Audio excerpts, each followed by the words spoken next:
Hello नमस्कार दोस्तों, आप सभी का स्वागत है आपके यूट्यूब चैनल यूनिक प्लस पर। और मैं सचिन आपके लिए जीएस का नया प्रैक्टिस सेट लेकर आया हूं और मैं उम्मीद करता हूं ये प्रैक्टिस सेट आपके लिए एसएससी जीडी और यूपी पुलिस के लिए अत्यंत उपयोगी और महत्वपूर्ण साबित होगा। तो चलिए शुरू करते हैं आज के सेशन को। आज की मोटिवेशनल लाइन्स हैं, पत्थर सदैव हथौड़े की अंतिम चोट से टूटता है। पत्थर सदैव हथौड़े की अंतिम चोट से टूटता है, लेकिन इसका मतलब यह नहीं कि पहले की सभी चोटें बेकार गईं।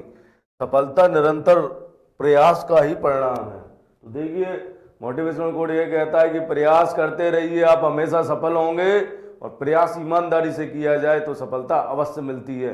ठीक है, तो याद रखिए कि पत्थर सदैव हथौड़े की पहली चोट से या अंतिम चोट से नहीं टूटता है। वो तो लगातार आप प्रयास करते रहते हैं और जिससे अंत में आपको सफलता मिलती है। तो चलिए शुरू करते हैं। आज का पहला क्वेश्चन है, निम्नलिखित में से किस उच्च न्यायालय में सबसे अधिक बेंच है? आपसे पूछा गया निम्नलिखित में से किस उच्च न्यायालय में सबसे अधिक बेंच है। तो देखिए, सबसे अधिक बेंच गुवाहाटी उच्च न्यायालय की है। सबसे अधिक बेंच कौन से उच्च न्यायालय की? गुवाहाटी उच्च न्यायालय की है। गुवाहाटी उच्च न्यायालय कहाँ स्थित है? असम में स्थित है। कहाँ स्थित है? ये असम में। गुवाहाटी उच्च न्यायालय कहाँ स्थित है? असम में स्थित है। ठीक है, गुवाहाटी उच्च न्यायालय की है। दूसरी आपसे पूछा जाता है कि सबसे पुराना उच्च न्यायालय कोलकाता उच्च न्यायालय। सबसे पुराना उच्च न्यायालय है, सबसे पुराना उच्च न्यायालय कौन सा है? कोलकाता उच्च न्यायालय सबसे पुराना उच्च न्यायालय है। ठीक है, वैसे तो 3 उच्च न्यायालय एक साथ बने थे, कोलकाता, मुंबई और चेन्नई, लेकिन सबसे पुराना कोलकाता उच्च न्यायालय इनमें भी। और कोलकाता उच्च न्यायालय की 2 पीठ है, एक इसकी पीठ कहाँ लगती है? एक तो कोलकाता है, कोलकाता, और एक बेंच कहाँ लगती है इसकी? पोर्ट ब्लेयर, अंडमान निकोबार में। पोर्ट ब्लेयर में, अंडमान निकोबार में। ठीक है, मध्य प्रदेश उच्च न्यायालय, मध्य प्रदेश उच्च न्यायालय की देखिए, एक तो जबलपुर में बेंच, जबलपुर में मुख्य उच्च न्यायालय है, जबलपुर में। ठीक है, और एक बेंच कहाँ लगती है इसकी? भोपाल, और एक बेंच कहाँ लगती है? ग्वालियर में, ग्वालियर। ठीक है, ग्वालियर में इसकी बेंच लगती है। ये इलाहाबाद उच्च न्यायालय की 2 बेंच हैं, एक तो इलाहाबाद प्रयागराज में 2 बेंच, एक तो मेन तो कहाँ है? प्रयागराज में, प्रयागराज में मेन ये। ठीक है, और एक इसकी बेंच कहाँ लगती है? और एक इसकी बेंच है लखनऊ में, लखनऊ में। ठीक है, दूसरा प्रयागराज उच्च न्यायालय, इलाहाबाद उच्च न्यायालय जो सबसे बड़ा उच्च न्यायालय है। ठीक है, ये क्या है? सबसे बड़ा उच्च न्यायालय है प्रयागराज या इलाहाबाद उच्च न्यायालय, सबसे बड़ा उच्च न्यायालय, सबसे बड़ा उच्च न्यायालय है।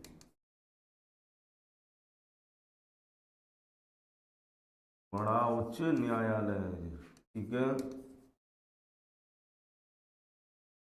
सबसे बड़ा उच्च न्यायालय है। इसमें स्वीकृत जजों की संख्या कितनी है? 160 है। स्वीकृत जजों की संख्या, स्वीकृत जजों की संख्या, संख्या कितनी है? 160 है।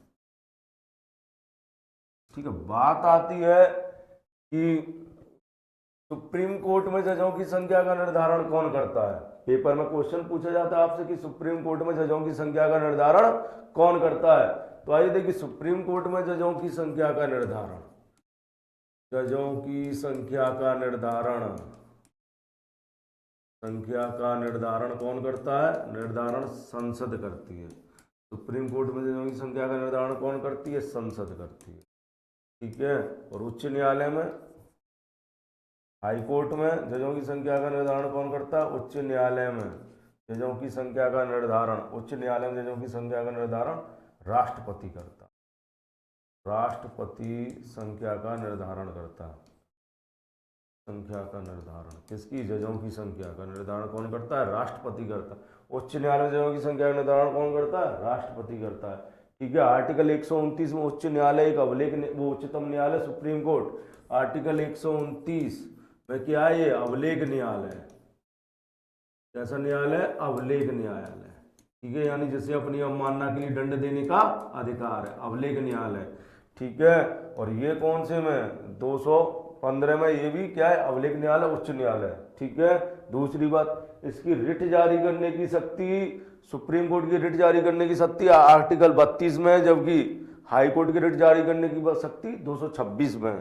ठीक है, तो आपसे पूछा गया है कि निम्नलिखित में से किस उच्च न्यायालय की सबसे अधिक बेंच है, तो गुवाहाटी उच्च न्यायालय की सबसे अधिक बेंच है। सबसे बड़ा उच्च न्यायालय कौन सा है, इलाहाबाद उच्च न्यायालय, इसमें 160 जजों की स्वीकृत संख्या है। और सबसे पुराना उच्च न्यायालय कौन सा है, कोलकाता उच्च न्यायालय है। ठीक है, चलिए आगे चलते हैं अगले क्वेश्चन की ओर।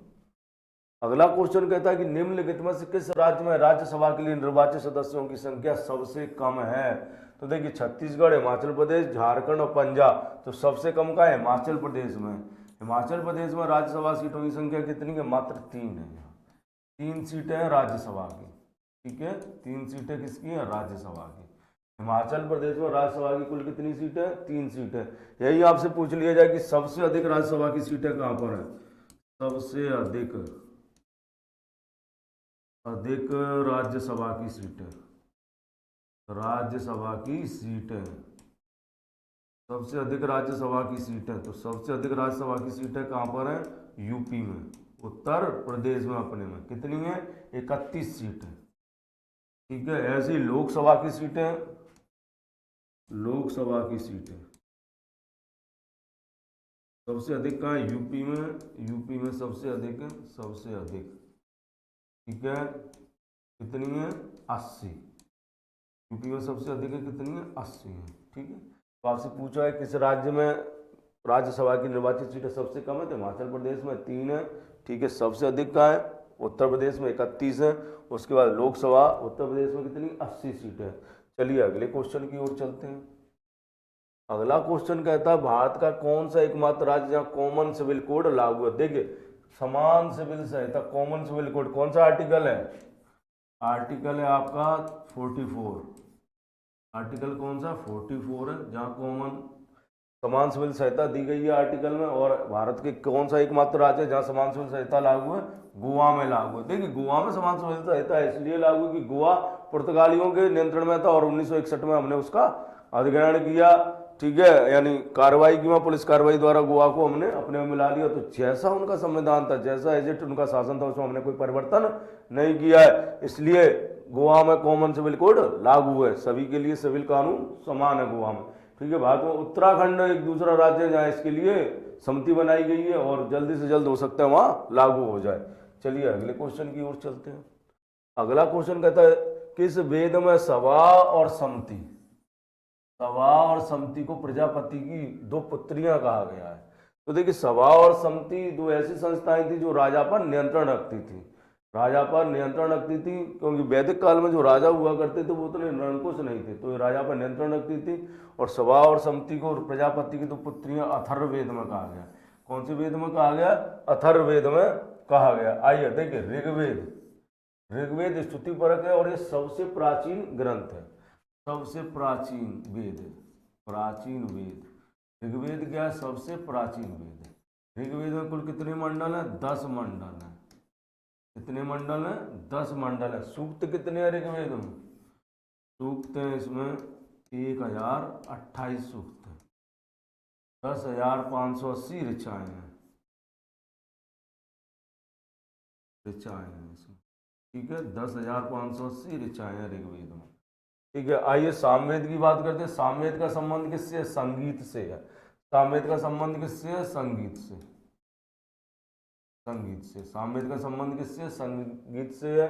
यजुर्वेद, यजुर्वेद का संबंध शुल्ब सूत्र से, हवन वेदी वगैरह बनाने से, यानी शुल्ब सूत्र से संबंधित है, शुल्ब सूत्र से। इससे संबंधित है, शुल्ब सूत्र से संबंधित है। अथर्ववेद जादू टोना, जादू टोना से संबंधित है, जादू टोना से संबंधित है अथर्ववेद।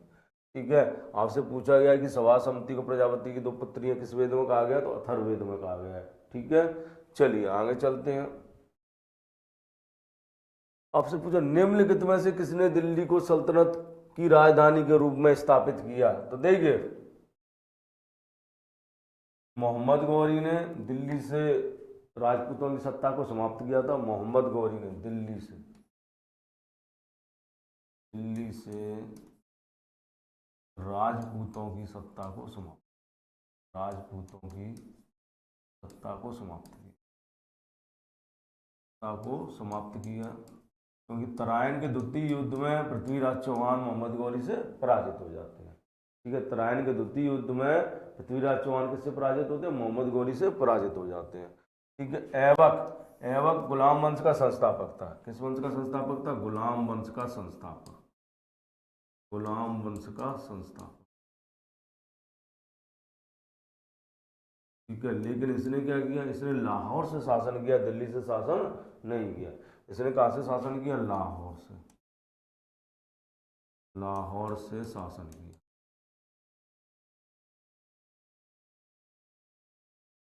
ठीक है। दिल्ली की गद्दी पर बैठने वाला पहला सुल्तान कौन था? इल्तुतमिश। दिल्ली की गद्दी पर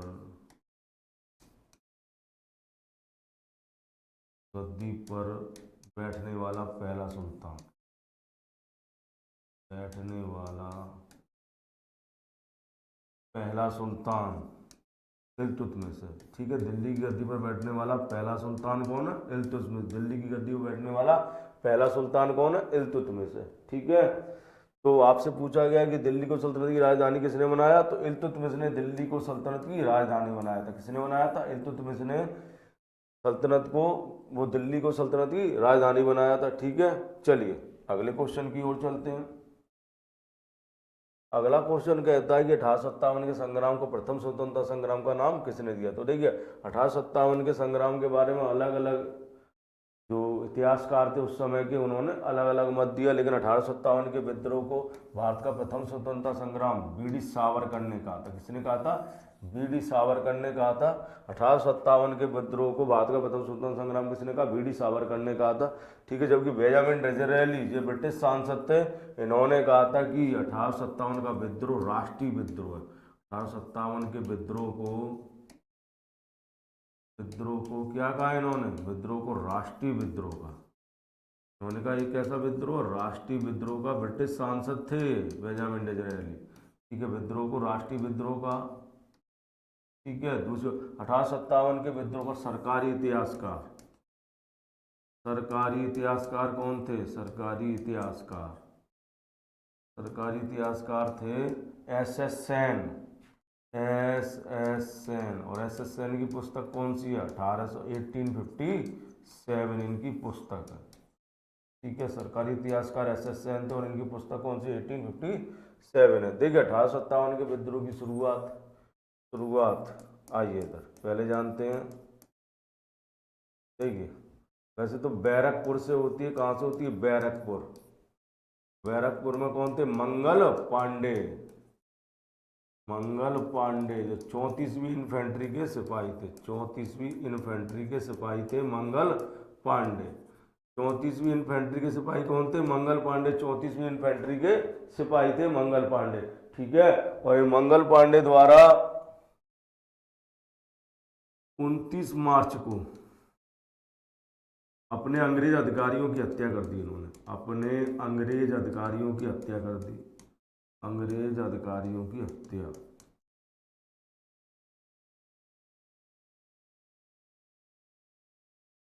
कर दी इन्होंने। 29 मार्च को इन्होंने अपने अंग्रेज अधिकारियों की क्या कर दी? हत्या कर दी। और यहाँ से ही विद्रोह शुरू होता है लगभग। ठीक है। लेकिन पेपर में आता है कि विद्रोह की शुरुआत 10 मई 1857 मेरठ। ठीक है।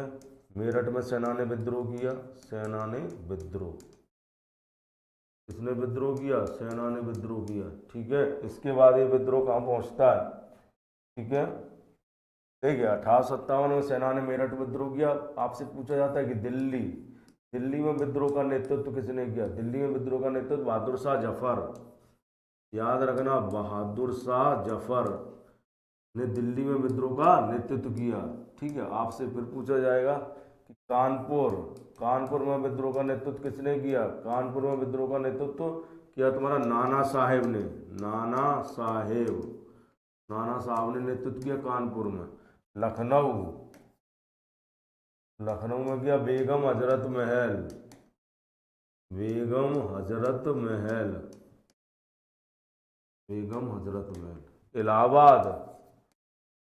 इलाहाबाद में किया चौधरी लियाकत अली।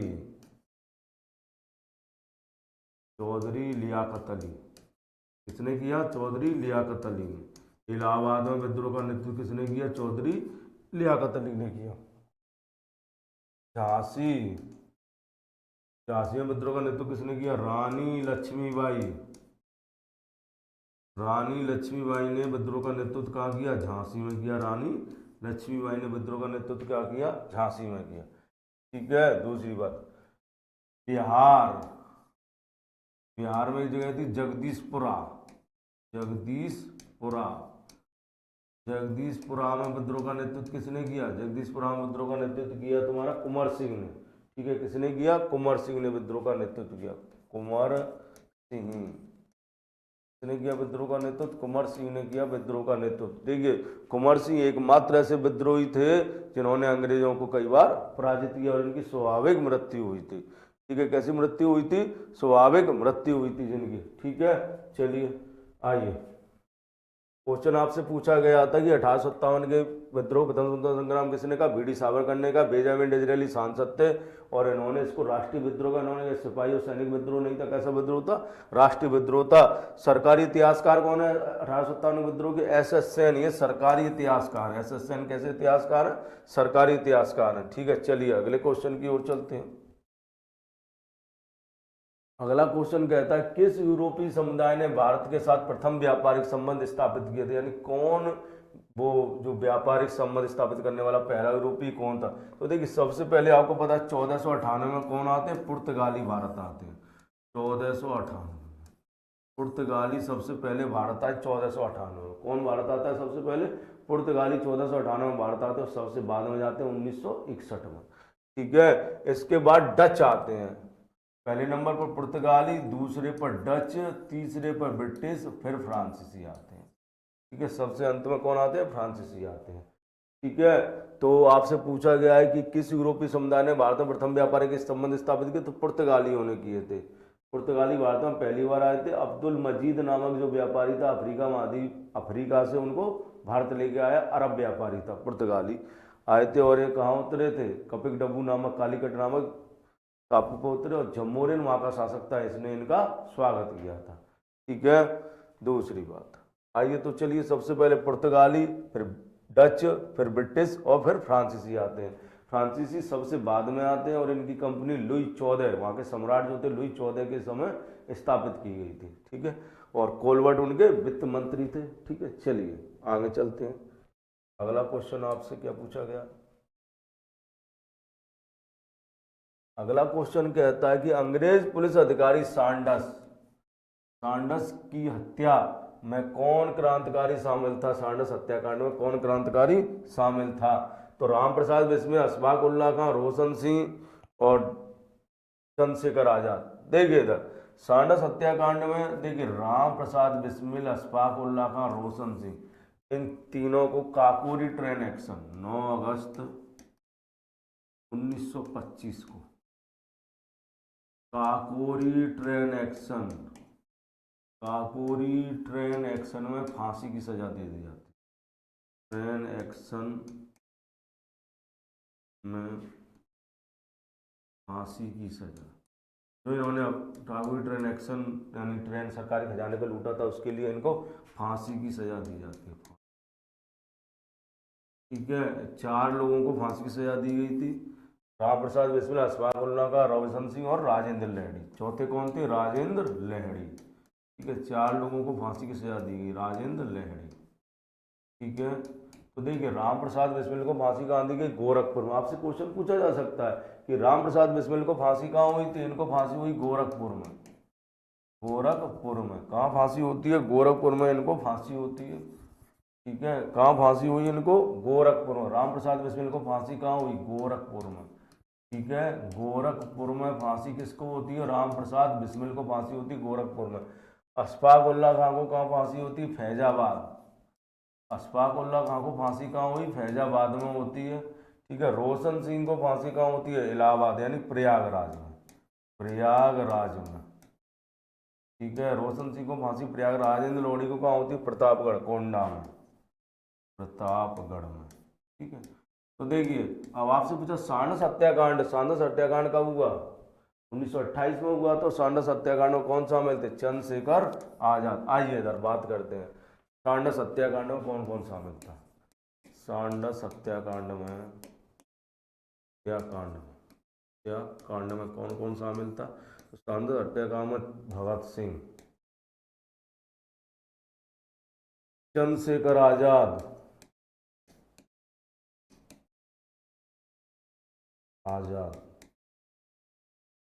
ये दोनों शामिल थे। ठीक है। और सांडस हत्याकांड के लिए फांसी की सजा किसको हुई?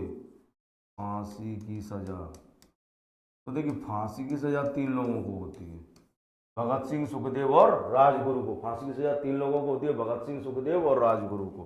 भगत सिंह 23 मार्च 1931 को भगत सिंह, सुखदेव और राजगुरु को फांसी की सजा होती है।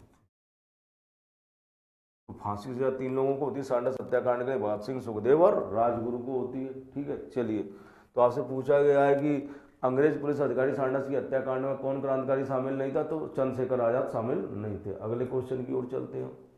अगला क्वेश्चन कहता है कि भारत में कोयले के लिए भंडार, सबसे बड़े भंडार कहाँ पाए जाते हैं? आइए पहले बात करते हैं कोयले की। कोयला क्या है? वो जीवाश्म ईंधन है। कोयला किसका रूप है? जीवाश्म ईंधन का रूप है। जीवाश्म ईंधन का रूप है, जीवाश्म ईंधन है। ठीक है, जीवाश्म ईंधन। और ये हमारी क्या पूरी करता है? ये ऊर्जा आवश्यकताओं को पूरी करता है, लेकिन प्रदूषण भी करता है। ठीक है, कार्बन क्या जीवाश्म ईंधन है, दूसरी बात कोयला जीवाश्म ईंधन है। दूसरी बात देखिए, कोयला जो है एक होता है एंथ्रोसाइट कोयला, एंथ्रोसाइट कोयला। ये जो एंथ्रोसाइट कोयला होता है, ये सबसे अच्छी गुणवत्ता वाला कोयला है, सबसे अच्छी गुणवत्ता वाला कोयला।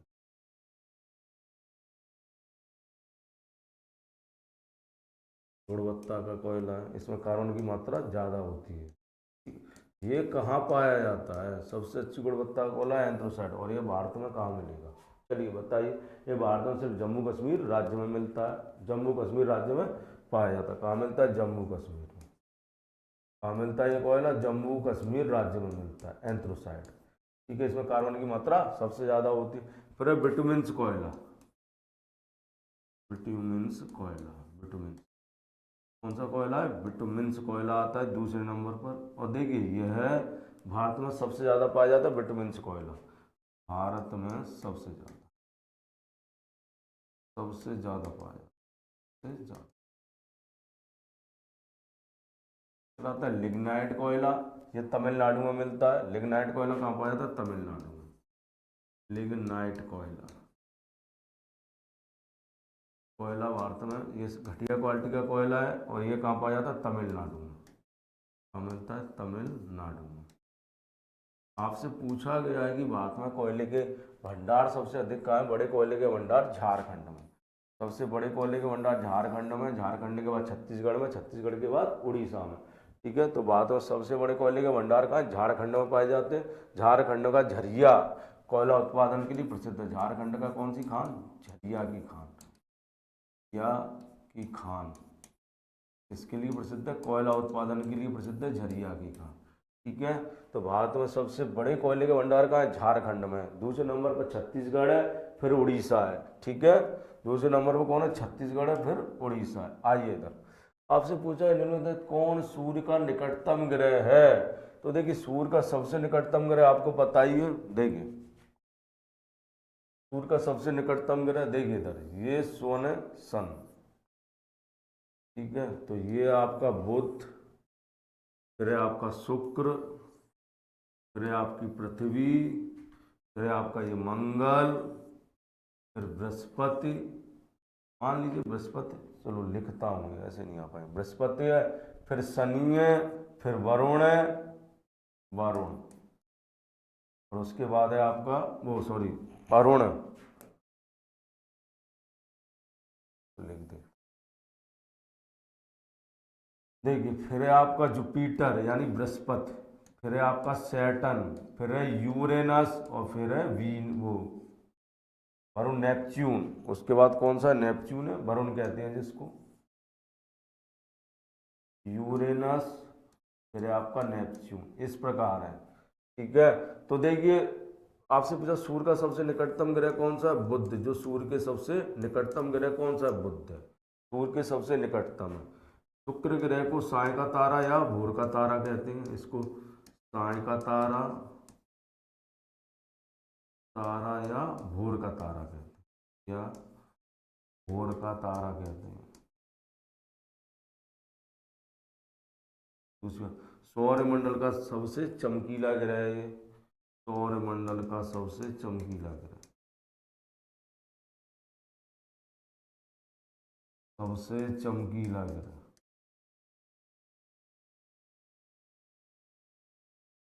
चमकीला ग्रह। दूसरी बात, सौरमंडल का कैसा ग्रह? सबसे ज्यादा चमकीला ग्रह, और सौरमंडल का सबसे गर्म ग्रह भी है, सबसे गर्म ग्रह। औसत वार्षिक तापमान सबसे अधिक होता है गर्म ग्रह। ठीक है। बुध पर क्या है? बुध पर वायुमंडल नहीं है, यहाँ क्या नहीं पाया जाता? वायुमंडल नहीं पाया जाता।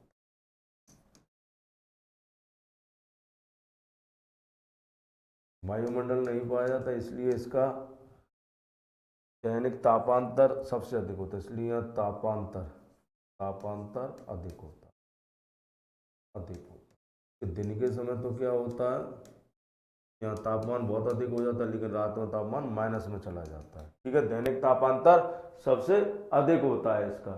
ठीक है, किसका? बुध का। शुक्र हो गया। पृथ्वी को कौन सा ग्रह कहते हैं? नीला ग्रह। पृथ्वी को कौन सा ग्रह कह देते हैं हम? नीला ग्रह, क्योंकि इस पर ही एकमात्र ग्रह है जिस पर जल पाया जाता है। नीला ग्रह कहते हैं, या जीवन भी संभव है। मंगल, मंगल को कौन सा ग्रह कहते हैं? लाल ग्रह। मंगल को कौन सा ग्रह कहते हैं हम? लाल ग्रह कहते हैं मंगल को। मंगल को कौन सा ग्रह कहते हैं? लाल ग्रह कहते हैं। ठीक है, लाल ग्रह। मंगल को कौन सा ग्रह कहते हैं? लाल ग्रह कहते हैं। ठीक है। ये जुपिटर सौरमंडल का सबसे बड़ा ग्रह, सौरमंडल का सबसे बड़ा ग्रह, सबसे बड़ा ग्रह।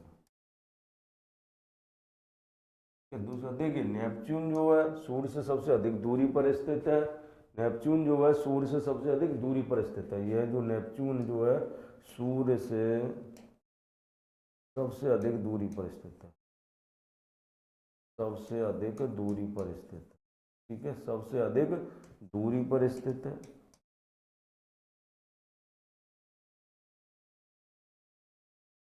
ठीक है, दूसरा दूरी पर स्थित है। और ये कैसा ग्रह है? सबसे अधिक ठंडा ग्रह है। सबसे अधिक कैसा ग्रह? ठंडा ग्रह। तो दूर है तो ठंडा भी होगा, ठंडा ग्रह। ठीक है, सबसे अधिक ठंडा ग्रह है। तो देखिए, आपसे पूछा गया है कि सूर्य के सबसे निकटतम ग्रह, तो बुध है। दूसरा, ये जो मंगल तक के ग्रह हैं ना, पार्थिव ग्रह या आंतरिक ग्रह कहते हैं। उसके बाद जो बृहस्पति है, शनि है, यूरेनस है और नेपच्यून को कौन सा ग्रह कहते हैं? इन ग्रहों को ये ग्रह बाह्य ग्रह कहलाते हैं, या बृहस्पति ग्रह कहलाते हैं, या गैसी ग्रह भी कह देते हैं उन ग्रहों को। ठीक है, चलिए, तो आपसे पूछा गया सूर्य के सबसे निकटतम ग्रह कौन सा? बुध है। ठीक है, चलिए अगले क्वेश्चन की ओर चलते हैं। अगला क्वेश्चन कहता है, जंग लगने पर लोहे का भार बढ़ता है कि घटता है, कि वही रहता है कि निश्चित रहता है? तो याद रखिए, जंग लगने पर लोहे का भार क्या हो जाता है? बढ़ जाता है। जंग लगने पर लोहे का भार क्या होता है? बढ़ जाता है। वो ऑक्सीजन के साथ क्रिया करके फेरिक ऑक्साइड बनाता है, और जिससे लोहे का भार बढ़ जाता है। ठीक है, जंग लगने पर लोहे का भार क्या होता है? बढ़ जाता है। याद रखना, तुमको नहीं कमजोर हो जाता है, नहीं, भार तो बढ़ता है उसका। अम्ल वर्षा के लिए किन वायु प्रदूषकों का कारण, वायु प्रदूषकों के कारण होती है, यानी अम्ल वर्षा किन वायु प्रदूषकों के कारण होती है? Carbon dioxide, carbon monoxide, methane oxide, D option है। चौथा ऑप्शन नाइट्रस ऑक्साइड एवं सल्फर डाइऑक्साइड। तो याद रखिए, नाइट्रस ऑक्साइड और सल्फर डाइऑक्साइड के कारण होती है। देखिए, नाइट्रस ऑक्साइड जो है जल के साथ क्रिया करके HNO3 बनाती है, नाइट्रिक अम्ल बनाती है। सल्फर डाइऑक्साइड क्रिया करके H2SO4 बनाती है, सल्फ्यूरिक अम्ल बनाती है। और ये वर्षा के साथ जमीन पर आती हैं, और ये ऐसी वर्षा को अम्लीय वर्षा कहते हैं। और यह वर्षा जो है ताजमहल के लिए कैंसर का कार्य करती है। ठीक है, या ताजमहल के लिए कौड़ का कार्य करती है। जब ये उस पर गिरते हैं उसके पत्थरों पर, तो उन पत्थरों को क्या संगमरमर के साथ क्रिया करके उन्हें खराब कर देती है। ठीक है, तो अम्ल वर्षा के लिए नाइट्रस ऑक्साइड और सल्फर डाइऑक्साइड याद रखना। कार्बन मोनोऑक्साइड एक जहरीली गैस है। ये कैसी गैस है? जहरीली गैस है। दम घोंटू गैस भी कहते हैं इसको, जहरीली गैस है ये, जहरीली गैस या दम घोंटू। समघोंटू गैस, ठीक है। चलिए आगे चलते हैं, आइए। अगला क्वेश्चन कहता है कि निम्नलिखित में से कौन सा राज्य सर्वाधिक नगरीकृत है। तो देखिए गोवा छोटा है और तो वो नगरीकृत भी है, तो सबसे अधिक नगरीकृत राज्य कौन सा है, गोवा है। सबसे अधिक नगरीकृत राज्य कौन सा है, गोवा है, याद रखिए सबसे अधिक नगरीकृत राज्य कौन सा है, गोवा। चलिए आगे आते हैं। डेसिबल इकाई का प्रयोग किया जाता है। तो देखिए प्रकाश की डेसिबल नापने के लिए किसका प्रयोग किया जाता है, ध्वनि की तीव्रता मापने के लिए। ध्वनि की तीव्रता मापने के लिए किसका प्रयोग करते हैं, डेसिबल का प्रयोग करते हैं ध्वनि की तीव्रता मापने के लिए, ठीक है। भूकंप की तीव्रता किस में मापी जाती है, भूकंप की तीव्रता सिस्मोग्राफ द्वारा मापी जाती है, ठीक है। लिख लीजिए भूकंप की तीव्रता किसके द्वारा मापते हैं, यंत्र क्या है वो सिस्मोग्राफ, सिस्मोग्राफ द्वारा मापी जाती है, ग्राफ द्वारा। वायुमंडल दाब नापने के लिए किसका, बैरोमीटर का, बैरोमीटर का प्रयोग करते हैं वायुमंडलीय दाब मापने के लिए, बैरोमीटर। प्रकाश की तीव्रता मापने के लिए लक्स मीटर, लक्स मीटर का प्रयोग करते हैं, ठीक है। जबकि ध्वनि की तीव्रता किस में मापी जाती है, डेसिबल में मापी जाती है, ठीक है। ध्वनि की तीव्रता किस में मापी जाती है, डेसिबल नामक डेसिबल में मापी जाती है। आइए आगे। खट्टे दूध के उत्पाद में कौन सा अम्ल पाया जाता है। तो देखिए खट्टे दूध के उत्पाद में आपको पता ही कौन सा अम्ल पाया जाता है, लैक्टिक अम्ल पाया जाता है। दूध में लैक्टोबैसिलस बैक्टीरिया होता है जो दूध से दही बनाता है। कौन सा अम्ल उत्पन्न करता है, वो लैक्टिक अम्ल उत्पन्न करता है, जिसके कारण दही खट्टा हो जाता है, ठीक है। तो दूध से दही बनाने किस अम्ल का प्रयोग किया जाता है, लैक्टिक अम्ल का प्रयोग किया जाता है। ब्यूटेरिक अम्ल यह मक्खन में पाया जाता है। ब्यूटेरिक अम्ल किस में पाया जाता है, मक्खन में, मक्खन में पाया जाता है। ब्यूटेरिक अम्ल किस में पाया जाता है, मक्खन में पाया जाता है, ठीक है। दूसरी बात टार्टरिक अम्ल ये इमली में पाया जाता है। टार्टरिक अम्ल किस में पाया जाता है, इमली में। टार्टरिक अम्ल किस में पाया जाता है, इमली में पाया जाता है टार्टरिक अम्ल, ठीक है। आपसे पूछा गया है कि खट्टे दूध के उत्पादों कौन सा अम्ल होता है, तो लैक्टिक अम्ल होता है खट्टे दूध के उत्पादों में। चलिए अगले क्वेश्चन की ओर चलते हैं। अगला क्वेश्चन कहता है जर्मन सिल्वर में चांदी का प्रतिशत होता है। देखिए नाम जर्मन सिल्वर है, ठीक है, लेकिन इसमें चांदी का प्रतिशत कितना होता है, 0% चांदी होती है, इसमें कोई चांदी वांदी नहीं होती है। इसीलिए इस क्वेश्चन का आंसर होगा इनमें से कोई नहीं, ठीक है। जर्मन सिल्वरों का नाम में जरूर सिल्वर लगा हुआ है, लेकिन उसमें चांदी बिल्कुल नहीं पाई जाती है, ठीक है। याद रखना चांदी बिल्कुल नहीं पाई जाती है उसमें। चलिए अगले क्वेश्चन की ओर चलते हैं। भारत में दक्षिण पश्चिम मानसून के मौसम की अवधि कब होती है। अच्छा दक्षिण पश्चिम मानसून कब आता है भारत में। तो देखिए दक्षिण पश्चिम मानसून जो है इधर से आता है ये मानसून, और ये मानसून जो है सबसे पहले केरल पर टकराता है। 10 जून को ये कहाँ टकराता है, केरल के तट पर। फिर यहाँ से ये दो भागों में बट जाता है, फिर एक ये बंगाल की खाड़ी वाली शाखा हो जाती है, और एक ये वाली शाखा है जो इधर वर्षा करती है, और ऐसे ऐसे सीधे चली जाती है, अपने हिमालय पर्वत से टकरा कर भारत में वर्षा करती है, अरावली के समांतर होकर चली जाती है। तो आपसे पूछा गया कि दक्षिण पश्चिम मानसून की मौसम की अवधि कौन सी होती है, तो जून से सितंबर के महीने में दक्षिण पश्चिम मानसून आता है, ठीक है। और अक्टूबर नवंबर के महीने में कौन सा मानसून होता है, उत्तर पूर्वी मानसून, उत्तर पूर्वी मानसून होता है। कौन सा मानसून होता है, उत्तर पूर्वी मानसून। और ये कहाँ वर्षा करता है उत्तर पूर्वी मानसून, कोरोमंडल तट पर वर्षा करता है, कोरोमंडल तट पर वर्षा करता। दूसरा देखिए उत्तर भारत में शीत ऋतु में जो महावट होती है, उत्तर भारत में शीत ऋतु में जो महावट होती है वो किसके कारण होती है, वो वाताग्नि वर्षा होती है, किसके कारण होती है, वाताग्नि के कारण होती है, ठीक है। उत्तर भारत में जो महावट शीत ऋतु में होती है माह के महीने में, वो क्यों होती है, वो वाताग्नि के कारण होती है, उसे वाताग्नि वर्षा कहते हैं, ठीक है। महावट किसके कारण होती है, वाताग्नि के कारण होती है। चलिए तो याद रखिए दक्षिण पश्चिम मानसून की अवधि जून से सितंबर में होती है, ठीक है। सबसे पहले मानसून कहाँ आता है, केरल में आता है, और सबसे बाद में कहाँ आता है, पंजाब में आता है, ठीक है। और जबकि उत्तर पूर्वी मानसून द्वारा वर्षा कहाँ होती है, कि तमिलनाडु के कोरोमंडल तट पर होती है, उसे लौटता हुआ मानसून भी कहते हैं। चलिए अगले क्वेश्चन की ओर चलते हैं। अगला क्वेश्चन कहता है कि हरित क्रांति का सबसे अधिक प्रभाव महसूस किया गया। गेहूं के उत्पाद पर, चावल के उत्पाद पर, दालों के उत्पाद, तिलहन के उत्पाद। तो देखिए हरित क्रांति का सबसे अधिक प्रभाव गेहूं के उत्पादन पर देखा गया, यानी सबसे अधिक उत्पादन किसका बढ़ा, गेहूं का बढ़ा। तो देखिए हरित क्रांति के विश्व में जनक कौन है, विश्व में जनक नॉर्मन बोरलॉग है। कौन है, नॉर्मन बोरलॉग। ठीक है, नॉर्मन बोरलॉग किस देश के हैं, नॉर्मन बोरलॉग यूएसए के हैं, यूएसए के। ठीक है, पर इनकी कर्म भूमि कौन सी है, मैक्सिको। कर्म भूमि क्या है, कार्य क्षेत्र जहाँ इन्होंने कार्य किया वो है मैक्सिको, और इन्होंने मैक्सिकन गेहूं पर ही प्रयोग किया, मैक्सिको। ठीक है, भारत में हरित क्रांति का जनक किसको माना जाता है, भारत में हरित क्रांति का जनक, हरित क्रांति का जनक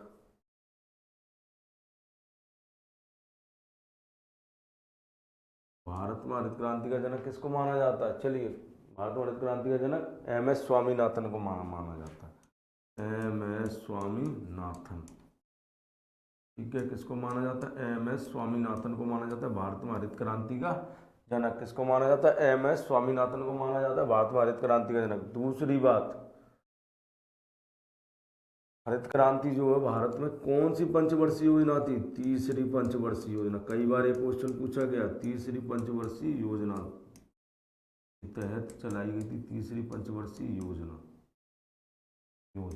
कौन सी पंचवर्षीय योजना थी, तीसरी पंचवर्षीय योजना थी, जिसके तहत भारत में हरित क्रांति चलाई गई थी। देख कुछ अन्य क्रांतियों को भी जान लेते हैं हम। जैसे आपसे पूछा जाता है कि नीली क्रांति किससे संबंधित है, नीली क्रांति, नीली क्रांति किससे संबंधित है, मत्स्य से, मत्स्य उत्पादन से। पीली क्रांति, पीली क्रांति किससे संबंधित है, सरसों से या तिलहन, सरसों या तिलहन, तिलहन से, तिलहन से। गुलाबी क्रांति, झींगा, गुलाबी क्रांति किससे संबंधित है, झींगा मछली से, झींगा। गुलाबी क्रांति किससे संबंधित है, झींगा मछली से संबंधित। ठीक है, गुलाबी क्रांति किससे संबंधित है, झींगा मछली। श्वेत क्रांति या ऑपरेशन फ्लड, श्वेत क्रांति किससे संबंधित है, श्वेत क्रांति, श्वेत क्रांति किससे संबंधित है, ये है दूध से।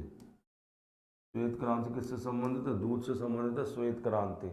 ठीक है, कृष्ण क्रांति या काली क्रांति कहते थे जिसको, कृष्ण क्रांति, कृष्ण क्रांति संबंधित है पेट्रोलियम उत्पाद से। किससे संबंधित है, पेट्रोलियम। क्रांति किससे संबंधित है, पेट्रोलियम से संबंधित है कृष्ण क्रांति। ठीक है, भूरी क्रांति उर्वरक उत्पादन से, भूरी क्रांति किससे संबंधित है, भूरी क्रांति उर्वरक उत्पादन से, उर्वरक से। ठीक है, भूरी क्रांति किससे संबंधित है, उर्वरक उत्पादन से संबंधित है। ठीक है, रजत क्रांति, रजत क्रांति किससे, अंडा से, रजत क्रांति किससे, अंडा से। ठीक है, गोल क्रांति आलू से, गोल क्रांति किससे संबंधित है, आलू से, गोल क्रांति किससे संबंधित है, आलू से। ठीक है, दूसरा स्वर्ण रेशा क्रांति, स्वर्ण रेशा क्रांति किससे संबंधित है, जूट से। रजत रेशा क्रांति, रेशा क्रांति ये किससे संबंधित है, कपास से। रजत रेशा क्रांति किससे संबंधित है, कपास से संबंधित है। ठीक है, चलिए आपसे क्वेश्चन पूछा गया था कि हरित क्रांति का सबसे अधिक प्रभाव किस पर देखा, गेहूं पर देखा, जबकि इसका प्रभाव सबसे अधिक पंजाब, हरियाणा और पश्चिमी उत्तर प्रदेश में मिलता है। यानी हरित क्रांति का सबसे अधिक प्रभाव का पश्चिमी उत्तर प्रदेश, पंजाब और हरियाणा में। चलिए अगले क्वेश्चन की ओर चलते हैं। अगला क्वेश्चन कहता है निम्न में कौन सी सभ्यता नील नदी के तट पर स्थित, मतलब विकास नील नदी के तट पर हुआ। रोमन सभ्यता, सिंधु घाटी सभ्यता, यूनानी सभ्यता, मिस्र सभ्यता। तो देखिए नील नदी के तट पर किस सभ्यता का विकास हुआ, तो नील नदी कहाँ है, अफ्रीका महाद्वीप में बहती है, और अफ्रीका महाद्वीप की एक ही सभ्यता दी है जिसका नाम मिस्र। ठीक है, मिस्र की सभ्यता का विकास कहाँ हुआ, नील नदी के तट पर हुआ। सिंधु घाटी सभ्यता का विकास सिंधु नदी और उसकी सहायक नदियों पर, सिंधु नदी व उसकी सहायक नदियों पर हुआ, उसकी सहायक नदियों, सहायक नदियों पर हुआ। ठीक है, दूसरी बात देखिए नील नदी जो है विश्व की सबसे लंबी नदी है। नील नदी विश्व की सबसे लंबी नदी है। विश्व की सबसे लंबी नदी है। सबसे लंबी नदी है। लंबी नदी है। इसका उद्गम कहाँ से होता है? विक्टोरिया झील से। उद्गम विक्टोरिया झील से होता है। उद्गम कहाँ से होता है इसका? विक्टोरिया झील से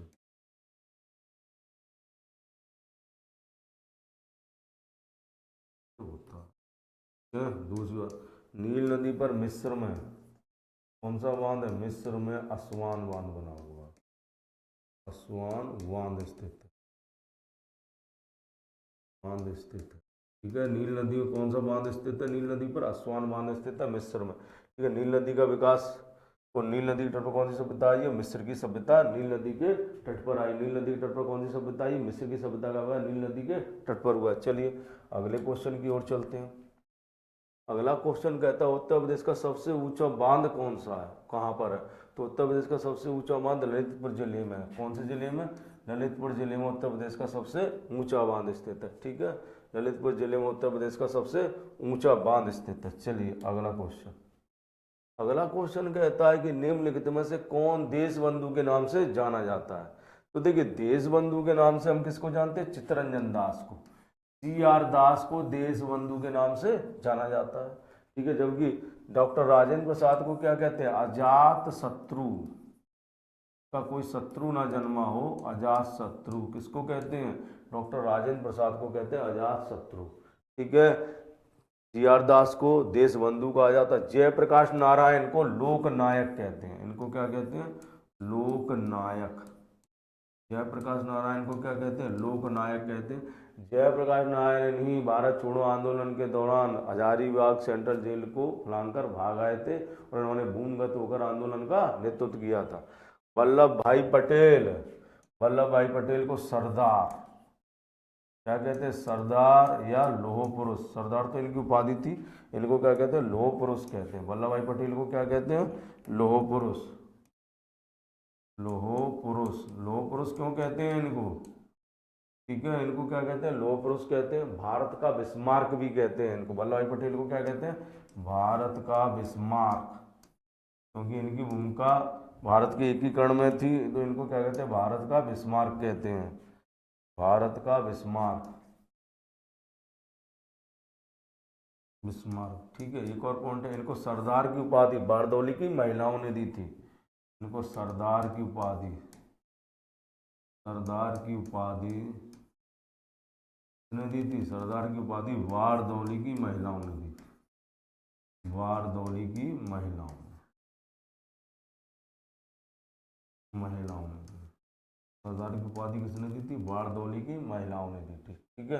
तो देश बंधु किसको कहते हैं? चित्तरंजन दास को कहते हैं। डॉक्टर राजेंद्र प्रसाद को अजातशत्रु कहते हैं। और जयप्रकाश नारायण को लोकनायक, वल्लभ भाई पटेल को लौह पुरुष कहते हैं। चलिए अगले क्वेश्चन की ओर चलते हैं। अगला क्वेश्चन कहता है निम्नलिखित में से कौन सी फसल रबी की है? ठीक है। तो देखिए पहले फसल चक्र में फसल, देखिए भारत में 3 प्रकार की फसल चक्र है। पहले आती है तुम्हारी रबी, खरीफ से लेते हैं सबसे पहले खरीफ की फसल, खरीफ की, फिर रबी की, फिर तुम्हारी जायद की, जायद की फसल। ठीक है। जायद की फसल आती है। तो देखिए इधर रबी की जो फसल है, रबी की फसल ये तुम्हारी जून जुलाई में बोई जाती है और अक्टूबर नवंबर में काटी जाती है। कब बोई जाती है? जून जुलाई में। जुलाई में इसको बोया जाता है, बोया जाता है। कटाई कब होती है इसकी? अक्टूबर नवंबर में इसकी कटाई होगी। अक्टूबर नवंबर में कटाई, कटाई। इसके अंतर्गत कौन सी फसल आती है? खरीफ की फसल में बाजरा, बाजरा है, मक्का है। ठीक है। बाजरा है, मक्का है, ये सारी फसलें किसके अंदर आती हैं? खरीफ की फसलों के अंतर्गत आती है। तो बाजरा, मक्का, अन्य जो दालें वाले भी हैं जैसे उड़द की दाल है, मूंग की दाल है, उड़द की, मूंग की जो दाल है। दूसरी बात चावल है, सारी किसकी फसल है? खरीफ की फसल है। रबी की फसल जो होती है आपकी, रबी की फसल, ये शीत ऋतु वाली फसल है। कौन सी फसल है? शीत ऋतु में। कब की जाती है? शीत ऋतु में की जाती है। शीत ऋतु वाली फसल है ये, ठीक है। और ये फसल कब बोई जाती है? अक्टूबर नवंबर में तो बोई जाएंगी, बोई जाती है, ठीक है। और मार्च अप्रैल में काटी जाती है, मार्च अप्रैल में, अप्रैल में काटी जाती है, ठीक है। मार्च अप्रैल में क्या की जाती है? काटी जाती है। इनके अंदर कौन आता है? इसके अंदर का जौ है, जौ, गेहूं, चना, सरसों, मटर, ये सारी कैसी फसलें हैं? ये फसलें रबी की फसलें। कैसी फसलें? ये रबी की फसलें। कैसी फसलें? रबी की फसलें ये सब, ठीक है। आइए इधर, जायद की फसल की बात करें तो ये ग्रीष्म ऋतु वाली है। कैसी? ग्रीष्म ऋतु वाली। इनमें साग तो सब्जियां ज़्यादा आती हैं और इनमें पानी अधिक होता है। जैसे खरबूज, खरबूज, तरबूज है, खरबूज है, ठीक है। और आ जाइए, तरबूज है, खरबूज है, खीरा, ककड़ी, ककड़ी, ये सारी फसलें किस में आती हैं? जायद की फसल में आती हैं, ठीक है। तो आपसे पूछा लोग कौन रबी की फसल है, तो इसमें रबी की फसल कौन सी दी है? चना दिया है, ठीक है। चना एकमात्र किसकी फसल है? इसमें रबी की फसल है, ठीक है। आ गई बात समझ में? चलिए अगले क्वेश्चन की ओर चलते हैं। अगला क्वेश्चन कहता है भूरी क्रांति किससे संबंधित है? तो देखिए अभी मैंने सारी क्रांतियां बताई, तो भूरी क्रांति उर्वरक उत्पादन से संबंधित है। किससे संबंधित है? उर्वरक उत्पादन से संबंधित। सुनहरी क्रांति बागवानी से, और लिखिए सुनहरी क्रांति, सुनहरी क्रांति किससे है? बागवानी से, ठीक है। बस चलिए अगले क्वेश्चन की ओर चलते हैं। पहला क्वेश्चन कहता है कि दक्षिण भारत की सबसे ऊंची चोटी कौन सी है? पार्श्वनाथ है, अमरकंटक है, अन्नाईमुड़ी है, डोडा बेटा है। तो देखिए पार्श्वनाथ हिल्स जो है छोटा नागपुर पठार की सबसे ऊंची, छोटा नागपुर पठार की सबसे ऊंची चोटी, नागपुर पठार की सबसे ऊंची चोटी है, ऊंची चोटी है, ठीक है। अमरकंटक, अमरकंटक जो है ये मैकाल रेंज की, मैकाल पहाड़ी की सबसे ऊंची चोटी है, मैकाल पहाड़ी की सबसे ऊंची चोटी, सबसे ऊंची चोटी है।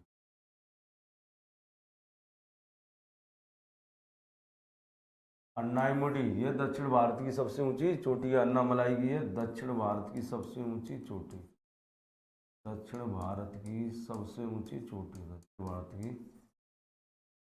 भारत की सबसे ऊंची चोटी है, सबसे ऊंची चोटी, ठीक है। डोडा बेटा नीलगिरी की सबसे ऊंची चोटी, डोडा बेटा किसकी है? नीलगिरी, नीलगिरी की सबसे ऊंची चोटी है, ठीक है। अब देखिए आपसे पेपर में क्वेश्चन पूछा जाता है कि भारत की सबसे ऊंची चोटी कौन सी है, तो याद रखिए भारत की सबसे ऊंची चोटी कौन सी है? K2, भारत की सबसे ऊंची चोटी, भारत की सबसे ऊंची चोटी, ऊंची चोटी कौन सी है? भारत की सबसे ऊंची चोटी है K2, कौन सी है? K2, जिसे गॉडविन ऑस्टिन भी कहा जाता है। ठीक है, आपसे पूछा जाए कि भारत में हिमालय पर्वत की सबसे ऊंची चोटी कौन सी है? भारत में हिमालय पर्वत की, हिमालय की सबसे ऊंची चोटी, हिमालय की सबसे ऊंची चोटी, ऊंची चोटी कौन सी है? भारत में हिमालय की सबसे ऊंची चोटी कौन सी है? तो देखिए भारत में हिमालय की सबसे ऊंची चोटी जो है वो हमारी कंचनजंगा, कौन सी है? कंचनजंगा है, जो कहाँ स्थित है? सिक्किम राज्य में स्थित है। भारत में हिमालय पर्वत की सबसे ऊंची चोटी कौन सी है? कंचनजंगा, जो सिक्किम राज्य में स्थित है, ठीक है। तो उसके बाद अन्य जान लीजिए, आपसे पूछा जाता है कि नागा हिल्स की सबसे ऊंची चोटी कौन सी है? तो सारामती है, ठीक है। दूसरी बात, महादेव रेंज की सबसे ऊंची चोटी कौन सी है? तो महादेव रेंज की सबसे ऊंची चोटी धूपगढ़ है। या आपसे पूछा जाए कि सतपुड़ा की सबसे ऊंची चोटी कौन सी है? तो सतपुड़ा की भी सबसे ऊंची चोटी कौन सी है? धूपगढ़ होगी। ठीक है, आपसे पूछा गया दक्षिण भारत की सबसे ऊंची चोटी कौन सी है? तो दक्षिण भारत की सबसे ऊंची चोटी अन्नाईमुडी है। ठीक है, चलिए अगले क्वेश्चन की ओर चलते हैं। ठीक है, चलिए यही क्वेश्चन है, तो इसका क्या अन्नाईमुडी है, क्वेश्चन रिपीट हो गया। चलिए तो आइए इसी के साथ मैं आज के सेशन को समाप्त करता हूं। मैं उम्मीद करता हूं यह सेशन आपको पसंद आया होगा और आपके लिए परीक्षा की दृष्टि से अत्यंत उपयोगी और महत्वपूर्ण साबित होगा। और मैं अब जल्दी जल्दी अपनी क्लासेस लाऊंगा, बीच में काफ़ी ब्रेक हो गया क्लासों का। ठीक है, लेकिन अब जल्दी जल्दी क्लासेस लाऊंगा जिससे आपके लिए यूपी पुलिस के लिए ये उपयोगी साबित हो और आप अपनी तैयारी को बेहतर कर सकें। नमस्कार।